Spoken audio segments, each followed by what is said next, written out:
piatok 17. apríla sme mohli opäť po roku vidieť množstvo ľudí s pripnutými žltými narcismi a skupinky mládeže, ktoré ich rozdávali za dobrovoľný príspevok. Robíte to teraz prvý rok? Nie, už to robíme strašne dlho. No. Prečo ste sa na to podujali? Lebo je to dobrá vec pre ostatných a pre tú liečbu. Napríklad máme rakovinu tiež v rodine, tak...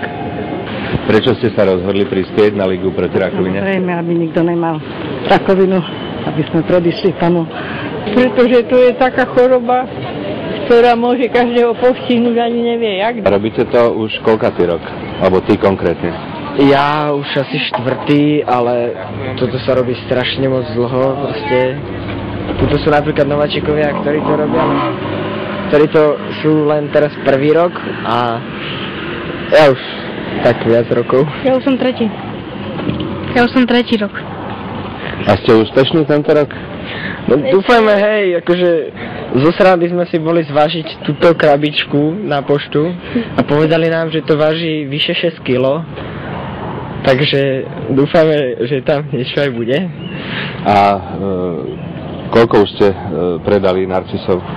My sme v Devinskej Novej Vsi sme predali okolo 700. A tu v Dubravke? Tu v Dubravke zatiaľ nevieme, ale 200. Asi 200, tak nejak. A aký bol výsledok zbierky? V obvode Bratislava 4, do ktorého patrí aj Dúbravka, sa vyzbieralo takmer 21 050 eur. V samotnej Dúbravke to bolo 5 547 eur.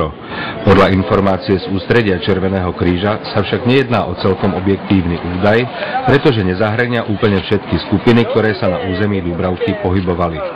Zaujímavosťou je, že na základnej škole Beňovského deti zorganizovali vlastnú zbierku, ktorá má pomôcť ich spolužiakovi, na ktorého sa im podarilo vyzbierať 277 eur.